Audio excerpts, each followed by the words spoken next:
Good morning, good morning, good morning, good morning, and happy Thursday. Good morning, Facebook. Good morning, Instagram. Good morning, period, Periscope. Not sure what's going on with my call-in radio show this morning, but that is neither here nor there. We are going to get rolling with today's topic.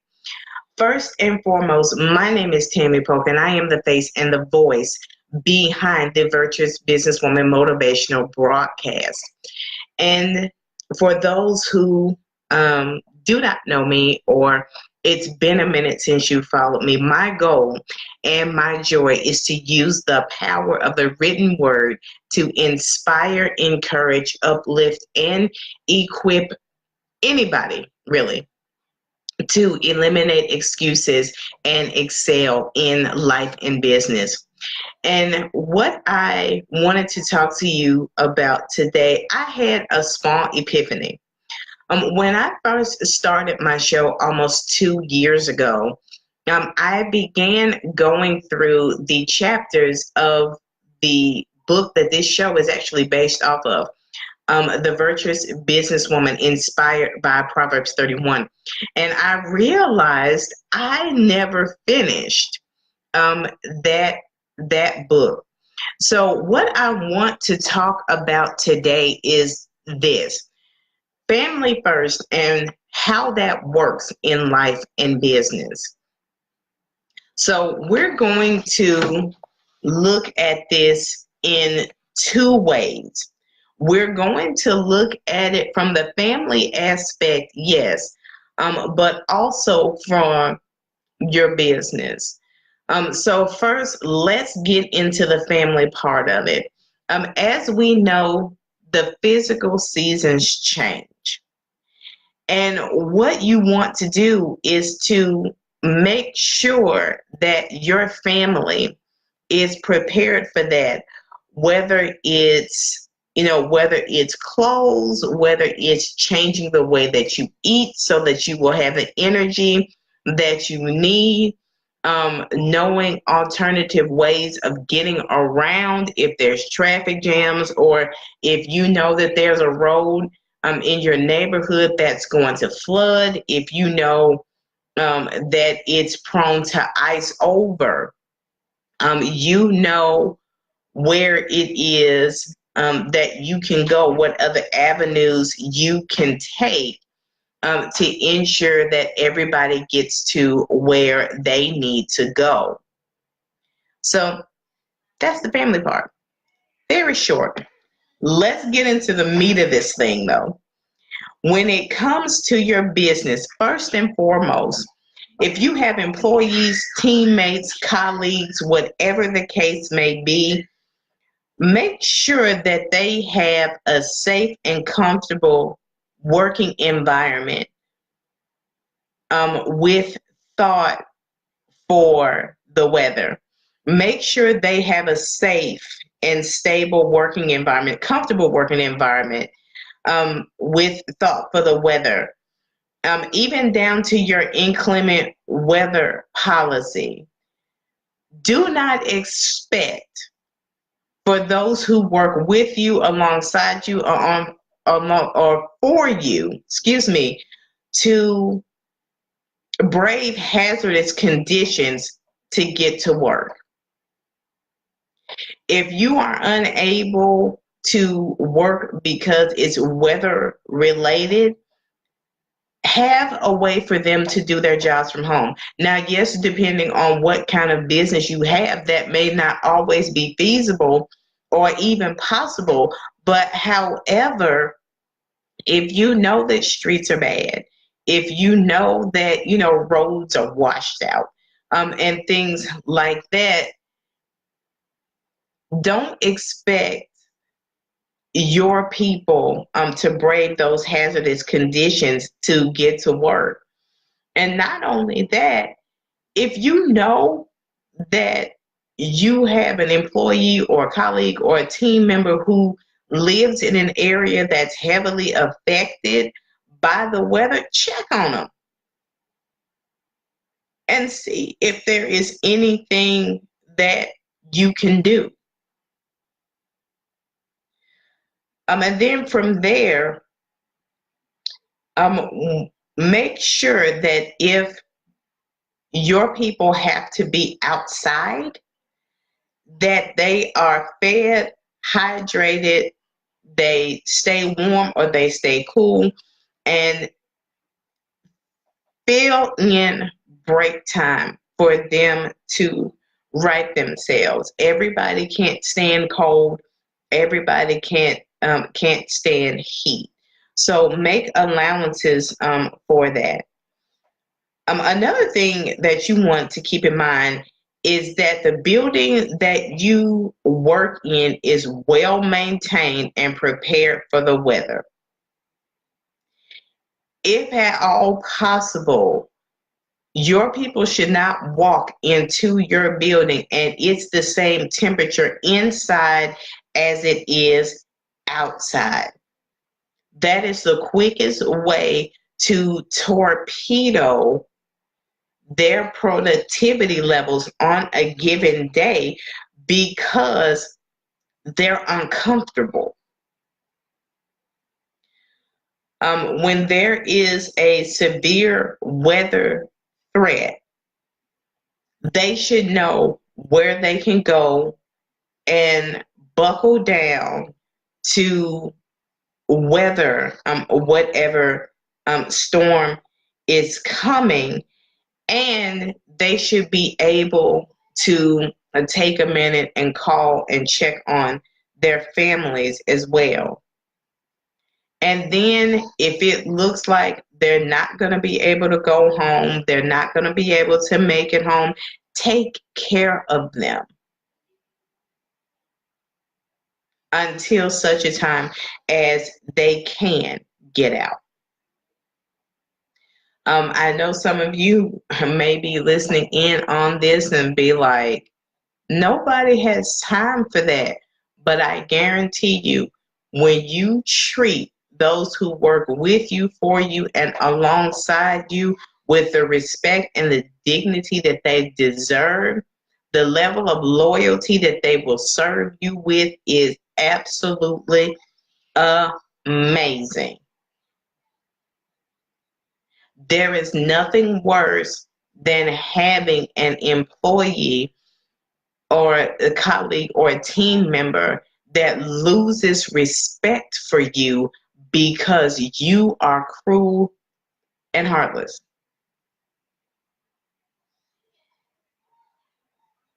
There's nothing worse than that. So from there, we're going into, if your people wear a uniform of any type, make sure that it is weather appropriate. That it breathes, in the summertime. And in the wintertime, it's a color that helps hold heat. Things like that. Whatever uniform or dress code that you have should be able to hold up to the weather, whether it's hot or whether it's cold. And it's all about having those people's best interests at heart and making sure that they have what they need to do the job that you task them with to the best of their ability.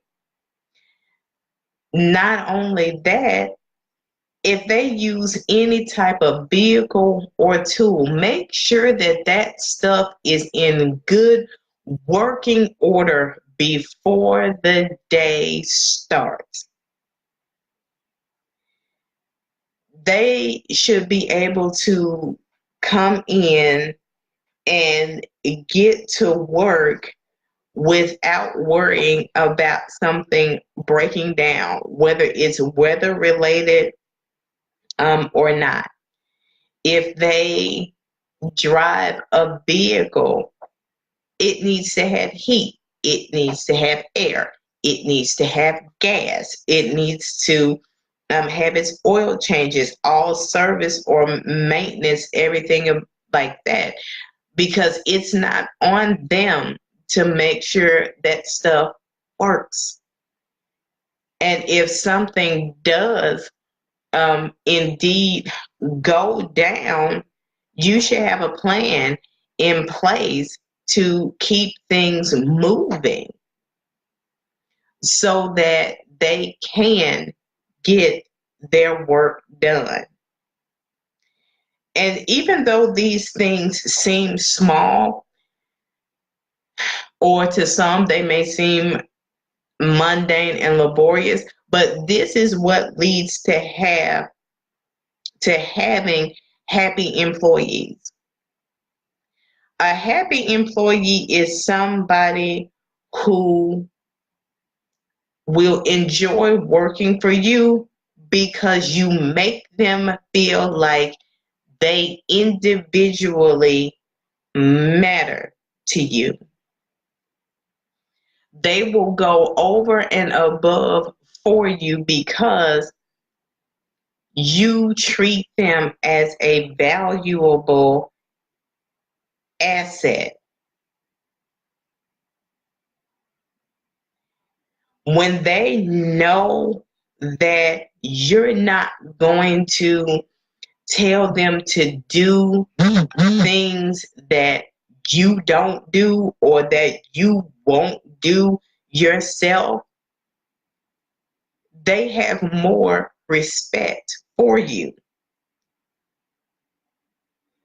And they need to know that if they are injured, at work, whether it's weather related, or just stepping down wrong, that they're going to be taken care of, and that you're not going to expect them to work through an injury if you and them both know that they can't. You will get them the necessary medical treatment, change their duties for the day, everything, until they are well enough to get back to their previous duties. So as I close, because this one was short, think about the policies that you have in place. And if it's not working, be willing to revamp it. It's not about you and your ego and what you thought was going to work and what plan you paid some billion-dollar specialist to put together for you. If it's broke, fix it. Plain and simple. And don't be afraid to ask your employees what they need from you in order to do their job better.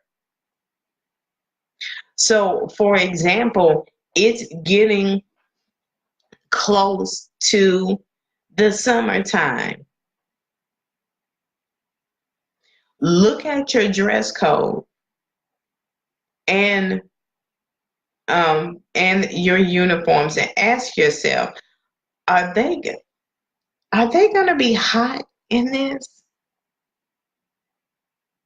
Is this really the right kind of material to stand up to the heat that they're going to have to work in? Look at your inclement weather plan.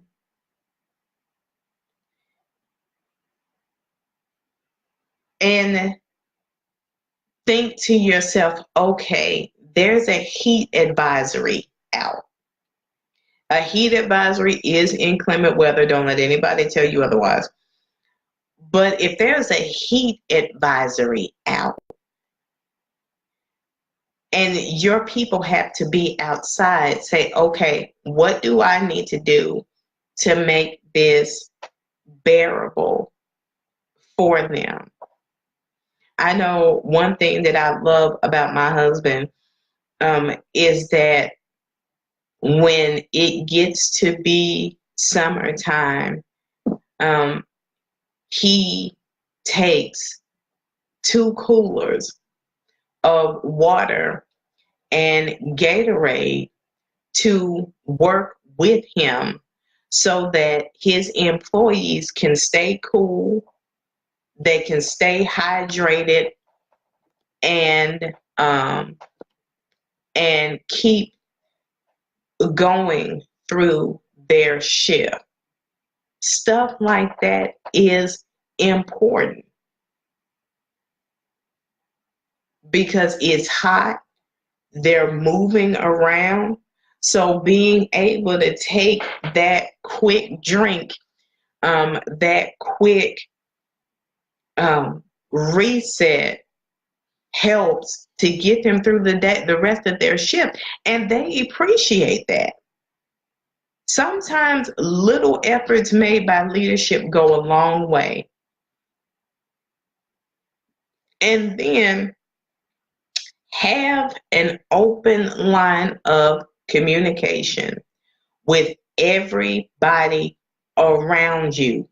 If they know you to be unapproachable, if they know you to be unteachable, if nobody can talk to you without you feeling a way, getting upset, and thinking that somebody is undermining your authority, you will not have happy employees, teammates, or colleagues at all. There is nothing wrong with having a family first mentality in business. There's nothing wrong with that. As I said on my live earlier this morning, I had a boss, and I'm gonna let you guys go after this. But I had a boss that after we had our agency training, we had 2 weeks before our center opened, and she would sit down with all of us. There were 15 of us at this particular location, and she says, I want you to bring 3 things with you to my meeting: your class schedule if you're in school, your family schedule if you have kids, and I need to know what day and time midweek service is at your church. And we used to think that that was the craziest thing. However, when she got ready to set our schedules for the school year, she looked at our class schedules and looked at when our last class was. So for instance, my last class was usually at 2:45. So she wouldn't have me coming to work until 3:15, 3:30, and sometimes even 4 o'clock. But that was because she's like, okay, you're getting out of class. I wanted to give you time to go put your books down, to get changed, because we did have a uniform, to get changed and to get yourself something to eat before you come to work. And that helped me because when I got out of class, I wasn't like, ooh, I gotta go. I got 20 minutes to be at work. I gotta go. I was able to go back to my room, put my backpack down, change my shirt, grab something to eat, sit still for a minute, because I only my job was 10 minutes away from my dorm. So I had, that extra time to get myself together. And then I didn't have kids, so there was no schedule in that aspect that she had to work around. However, for those that did have children, she was like, okay, her babies get out of school at 3:15, 2:15, 3:15. Okay, so that person wouldn't have to come in until 3 o'clock, 3:15, 3:30, or sometimes after that if their kids were in a 3:15 or 3:30 school, because she was like, okay, she's got to pick those babies up. She's got to actually get out of the car line. She's going to want to get them something to eat. She may need to take them home first, and things like that. So she scheduled that person's work hours around their schedule of their kids being out of school. And then the third thing of looking at when our worship services were, if your service was on Wednesday at 7 o'clock, you were gone at 5:30. You were gone. It didn't matter what was going on, who didn't come in, nothing. If you had to be if your service started Wednesday 7 p.m., Wednesday at 5:30, she was expecting you to hit that door.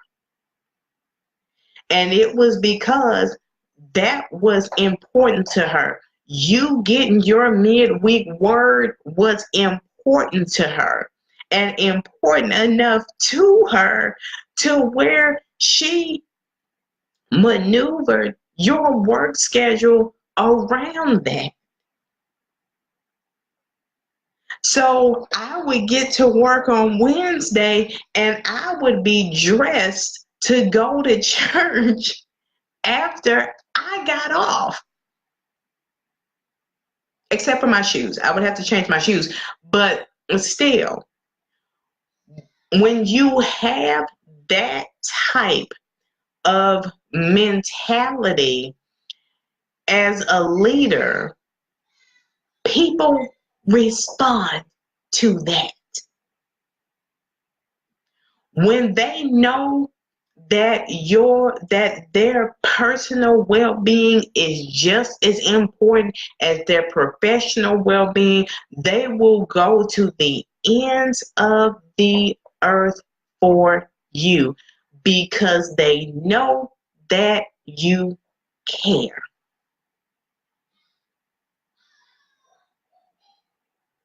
They know you care. But if one of your people call you and they say, you know what, I know I'm calling at the last minute, but my wife, my girlfriend, just went into labor, we're on our way to the hospital, and you tell them that they still have to come in,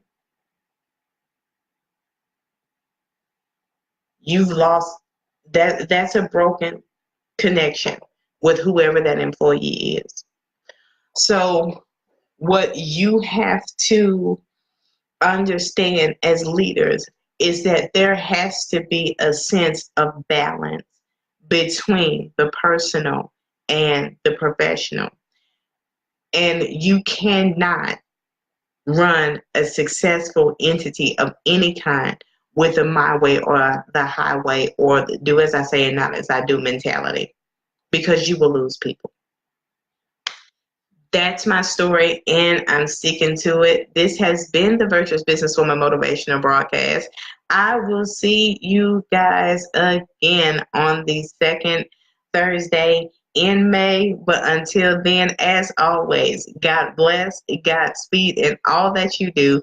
Keep charging, and I'll see you soon.